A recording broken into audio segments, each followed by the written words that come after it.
السلام عليكم. زي ما وعدتكم شيت للرز اهو في الارض. ده الحصان اهو بيسحب الارض، بيسحبها معلقين في خشبه عشان بيساوي الارض، كأن مهندس هنا زراعي بيساويها. شوفوا الجمال، جمال والله.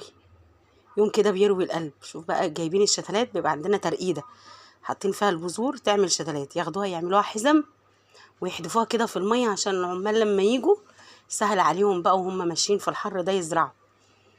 بيبقى يوم شقة والله، بس بيبقى يوم فرح في البيوت ويوم خير للأرض كلها وخير لبلدنا.